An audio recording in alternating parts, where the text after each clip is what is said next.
ಬೇಸಿಗೆ ಕಾಲದ ಮಧ್ಯಾಹ್ನ ಮಕ್ಕಳು ಶಾಲೆಯಿಂದ ಮನೆಗೆ ಹಿಂತಿರುಗುತ್ತಿದ್ದರು. ಇದ್ದಕ್ಕಿದ್ದಾಗೆ ಅವರ ಕಣ್ಣು ಒಂದು ವಿಶಾಲವಾದ ಕಬ್ಬಿಣದ ಗೇಟಿನ ಮೇಲೆ ಬೀಳತ್ತೆ. ಆ ಗೇಟು ಎಷ್ಟು ವಿಶಾಲವಾಗಿತ್ತು ಅಂದ್ರೆ ಅದರ ಆರಂಭ ಮತ್ತು ಅಂತ್ಯ ಯಾರಿಗೂ ಹೇಳೋದಿಕ್ಕೆ ಆಗ್ತಿರ್ಲಿಲ್ಲ. ನೋಡಿದ್ರ ಗೆಳೆಯರೇ, ಈ ಗೇಟ್ ಎಷ್ಟು ದೊಡ್ಡದಾಗಿದೆ ಅಂತ? ನೋಡ್ತಿದೀವಿ. ಆದ್ರೆ ಈ ಗೇಟ್ನ ಈ ದೊಡ್ಡ ಪರ್ದೆಯಿಂದ ಯಾಕೆ ಮುಚ್ಚಿದ್ದಾರೆ ಅದಂತೂ ಗೊತ್ತಿಲ್ಲ. ಹೇ ಚಿಂಟು, ಇಲ್ ನೋಡು. ಏನು? ಇಲ್ಲೇನೋ ಬರ್ದಿದೆ. ಏನು? ಅರೆ ಓದೋಗ್ ಬಿಡು. ಹಳ್ಳಿ ಜನರಲ್ಲಿ ವಿನಂತಿ ಇದೆ, ದಯವಿಟ್ಟು ಈ ಪರದೆಯನ್ನು ಮುಟ್ಟಬೇಡಿ ಅಂತ ಹೇಳಲಾಗುತ್ತೆ. ವರ್ಷಗಳ ಹಿಂದೆ ಈ ಹಳ್ಳಿನಲ್ಲಿ ರಾಜನಿಗೆ ಒಬ್ಬ ನರ್ತಕಿಯ ಜೊತೆ ಪ್ರೀತಿಯಾಗಿತ್ತಂತೆ. ರಾಜ ಮತ್ತು ನರ್ತಕಿಯ ವಿವಾಹದಿಂದ ದೊಡ್ಡ ದೊಡ್ಡ ಪಂಡಿತರಿಗೆ ಆಪತ್ತಾಗ್ತಿತ್ತಂತೆ. ಆದ್ರಿಂದ ಅವರೆಲ್ಲ ನರ್ತಕಿಯನ್ನ ಕುತಂತ್ರದಿಂದ ಕೊಂದು ಬಿಟ್ರು. ರಾಜನಿಗೆ ಈ ವಿಷಯ ಗೊತ್ತಾದ್ಮೇಲೆ ಅವನು ಆತ್ಮಹತ್ಯೆ ಮಾಡಿಕೊಂಡು ತನ್ನ ಜೀವನವನ್ನ ಸಮರ್ಪಿಸ್ಬಿಟ್ಟ. ಅಂದಿನಿಂದ ಇಂದಿನವರೆಗೂ ಆ ರಾಜನ ಆತ್ಮ ಈ ಹಳ್ಳಿಗೆ ಶಾಪದ ಹಾಗೆ ಪೀಡಿಸ್ತಿದೆ. ಆದ್ರಿಂದ ಈ ಹಳ್ಳಿನಲ್ಲಿ ಯಾರೂ ಇಲ್ಲ. ಆದ್ರಿಂದ ನೀವು ಕೂಡ ಶಾಂತಿಗೆ ಭಂಗ ತರಬೇಡಿ. ಓ, ಈ ಪರದೆ ಹಿಂದೆ ಒಂದು ಹಳ್ಳಿ ಇದೆ, ಮತ್ತೆ ಆ ರಾಜನ ಆತ್ಮ ಅಲ್ಲಿದೆ. ಹೇ ಭಗವಂತ, ನನಗೆ ಭಯ ಆಗ್ತಾ ಇದೆ. ನಾವು ಇಲ್ಲಿಂದ ಹೋಗ್ಬೇಕು. ಅಯ್ಯೋ ಏನೋ ರವಿ, ಸುಮ್ಮನೆ ಇರೋ. ಅದು ಗೆಳೆಯರೇ, ನನ್ನ ತಲೆಗೆ ಒಂದು ಐಡಿಯಾ ಬಂತು. ನನಗ್ಯಾಕೋ ಅನ್ನಿಸ್ತಾ ಇಲ್ಲ ಇಲ್ಲಿ ರಾಜನ್ ದೆವ್ವ ಇದೆ ಅಂತ. ಯಾಕೆ ನಾವು ಈ ಗೇಟ್ನ ದಾಟ್ಕೊಂಡು ಅಲ್ಲಿಗೆ ಹೋಗ್ಬಾರ್ದು?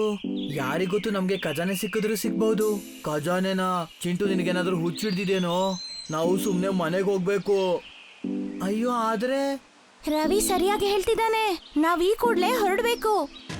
ಕಪ್ಪು ಪರದೆಯ ಹಿಂದಿನ ರಹಸ್ಯ ಏನಾಗಿತ್ತು ಇದು ಮಕ್ಕಳಿಗೆ ತಿಳಿದು ಹೋಯ್ತು. ಅವರು ಮನೆಗೆ ಹಿಂತಿರುಗಿದರು. ಆದ್ರೆ ಚಿಂಟುಗೆ ಆ ರಾಜನ ಕತೆ ಮನ್ಸಿಗೊಪ್ಪಕ್ಕಾಗ್ಲಿಲ್ಲ. ಅವನು ಯೋಚನೆ ಮಾಡಿ ಆ ಪರದೆ ಹಿಂದೆ ಇರುವ ಹಳ್ಳಿಯಲ್ಲಿ ಅಲ್ಲಿ ಏನೋ ಒಂದಿದೆ, ಅದು ಎಲ್ರಿಂದ ಮುಚ್ಚಿಡಲಾಗಿದೆ ಅಂತ.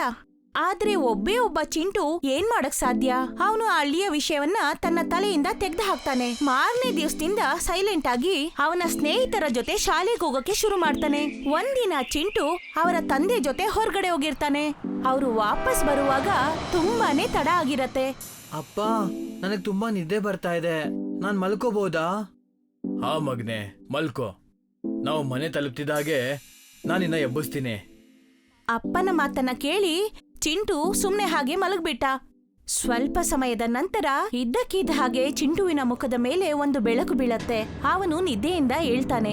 ಅಸ್ಲಿಗೆ ಆ ಬೆಳಕು ಎಲ್ಲಿಂದ ಬರ್ತಿದೆ ಅದನ್ ತಿಳಿಯಕ್ಕಾಗಿ ಚಿಂಟು ಹೊರಗಡೆ ನೋಡ್ತಾನೆ. ಅವನಿಗೆ ಶಾಕ್ ಆಗತ್ತೆ. ಚಿಂಟು ನೋಡ್ದ, ಗುಪ್ತಚರರ ಬಟ್ಟೆ ಹಾಕೊಂಡು ಆ ಪರದೆಯ ಹಿಂದೆ ಇರುವ ಹಳ್ಳಿಯೊಳಗಡೆ ಹೋಗ್ತಿರ್ತಾರೆ. ಚಿಂಟು ನಿದ್ರೆಯಿಂದ ಎಚ್ಚರಗೊಂಡಿದ್ದ. ಯಾವ ವಿಷಯವನ್ನ ಅವನು ಮರ್ತಿದ್ನೋ ಮತ್ತೆ ಅದು ಅವನ ಮನಸ್ಸಿನಲ್ಲಿ ಕಾಡೋಕೆ ಶುರು ಮಾಡ್ತು. ಆ ಹಳ್ಳಿನಲ್ಲಿ ಯಾವ ರಹಸ್ಯ ಅಡಗಿದೆ ಅಂತ. ಮಾರನೇ ದಿನ ಚಿಂಟು ಇದೆಲ್ಲವನ್ನ ತನ್ನ ಸ್ನೇಹಿತರಿಗೆ ಹೇಳ್ತಾನೆ. ಏನು, ರಾತ್ರಿ ಕೆಲವು ಜನ ಅಲ್ಲಿಗೆ ಹೋಗ್ತಾ ಇದ್ರಾ? ಹಾ, ನಾನ್ ನನ್ ಕಣ್ಣಾರೆ ನೋಡ್ದೆ ಕಣ್ರು. ಹಾಗಾದ್ರೆ ಆ ಕತೆ ಸುಳ್ಳ? ಖಂಡಿತವಾಗ್ಲು ಅಲ್ಲ. ಈ ಸುಳ್ಳು ಸುದ್ದಿ ಯಾಕ್ರೋ ಹಬ್ಸಿದಾರೆ ಅವರು? ಅದ್ನೇ ಈಗ ನಾವುಗಳು ಕಂಡುಹಿಡಿಬೇಕು. ಚಿಂಟು ನಿರ್ಧಾರ ಮಾಡ್ಬಿಟ್ಟಿದ್ದ ಆ ಪರದೆಯ ಹಿಂದೆ ಇರುವ ರಹಸ್ಯವನ್ನ ಎಲ್ಲರಿಗೂ ಹೇಳ್ಬೇಕು ಅಂತ. ಅವನು ಒಂದು ಆಲೋಚನೆ ಮಾಡ್ದ. ಅವನು ಊರಿನ ಗೌಡ್ರನ್ನೂ ಅದರಲ್ಲಿ ಸೇರಿಸ್ಕೊಂಡ. ಸರಿ ಮಕ್ಕಳೇ, ನಾನು ನಿಮ್ ಜೊತೆ ಇರ್ತೀನಿ. ಯಾರನ್ನೇ ಆಗ್ಲಿ ಇಂಥ ಸುಳ್ಳು ಸುದ್ದಿ ಹಬ್ಸಿ ಸಿಕ್ಕಾಕ್ಸೋದು ಒಳ್ಳೇದಲ್ಲ. ಅದಕ್ಕಾಗಿ ಇದರಿಂದ ಯಾರೇ ಇದ್ರೂ ಕೂಡ ಅವ್ರನ್ನ ಎಲ್ರು ಮುಂದೆ ತರೋದಕ್ಕೆ ನಾನ್ ನಿಮ್ಗೆ ಸಹಾಯ ಮಾಡ್ತೀನಿ. ಗೌಡ್ರು ಇದ್ರಲ್ಲಿ ಜೊತೆ ಸೇರಿದ್ಮೇಲೆ ಅವರಿಗೆ ತುಂಬಾ ಖುಷಿ ಆಯ್ತು. ಮತ್ತೆ ಅವರು ಅವರ ಪ್ಲಾನಿನ ಪ್ರಕಾರ ಕೆಲಸ ಮಾಡೋಕ್ ಶುರು ಮಾಡಿದ್ರು. ಒಂದಿನ ರಾತ್ರಿ ಚಿಂಟು ಕನವರಿಸ್ತಿದ್ದ. ನೀನು ಮುಕ್ತವಾಗಿದ್ಯಾ? ಚಿಂಟುನ ಈ ಅವಸ್ಥೆಯನ್ನ ನೋಡಿ ಮನೆಯವರೆಲ್ಲ ಬೇಸತ್ ಬಿಟ್ರು.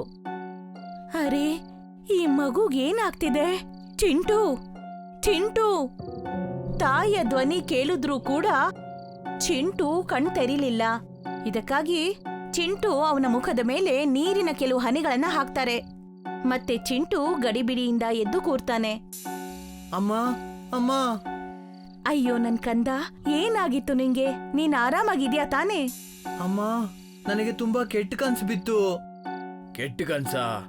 ಆ ಕೆಟ್ಟ ಕನ್ಸಲ್ಲಿ ಏನಿತ್ತು? ಅಪ್ಪ, ನನ್ ಕನ್ಸಲ್ಲಿ ಒಬ್ಬ ರಾಜ ಬಂದಿದ್ದ, ಮತ್ತವನು ಅಳ್ತಾ ಇದ್ದಪ್ಪ. ಆಮೇಲೆ ನಾನು ಅವನ ಹತ್ರ ಹೋದೆ. ಅವನ್ನ ಕೇಳ್ದೆ ವಿಷಯ ಏನು ಅಂತ.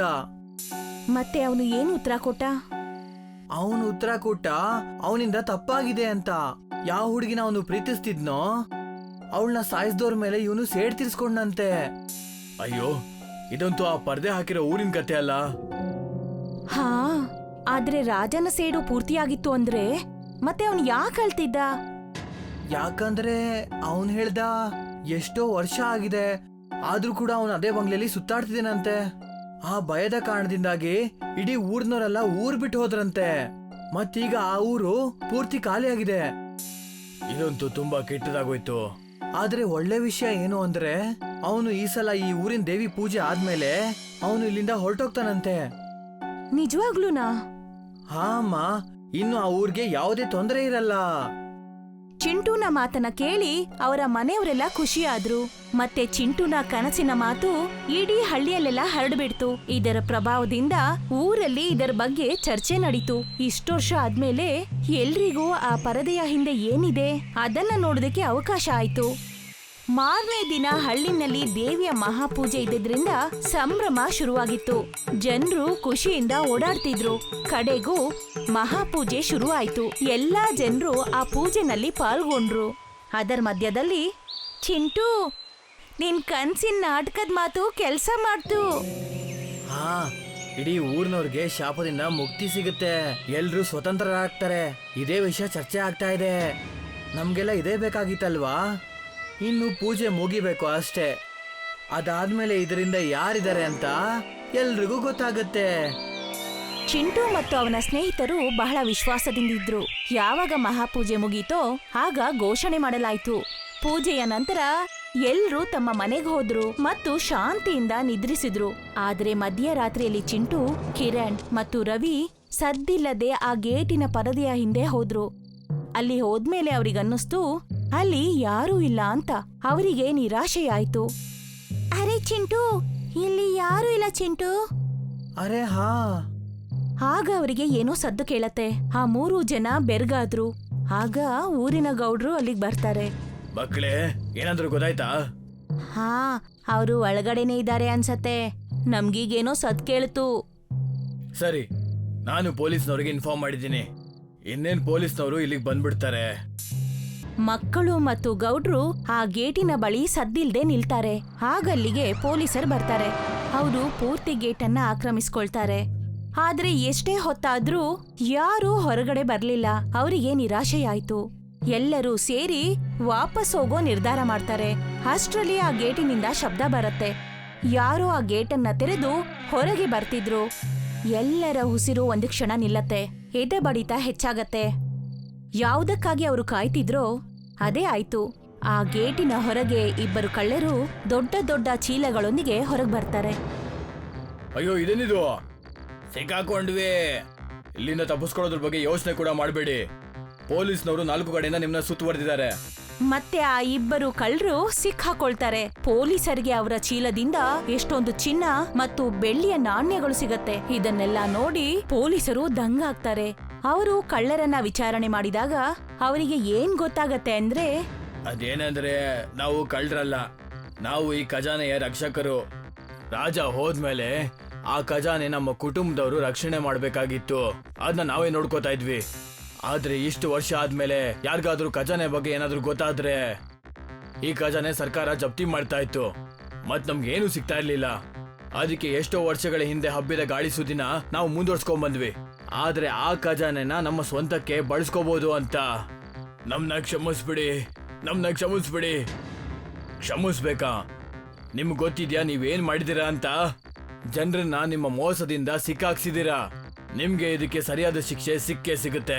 ಕಡೆಗೂ ಪೊಲೀಸರ ಸಹಾಯದಿಂದ ಸತ್ಯ ಎಲ್ಲ ಹೊರಗ್ ಬರತ್ತೆ. ಜೊತೆಗೆ ಊರಿನ ಜನರಿಂದ ಚಿಂಟು, ರವಿ, ಕಿರಣ್ ಅವರಿಗೆಲ್ಲ ಸನ್ಮಾನ ಕೂಡ ಆಗತ್ತೆ.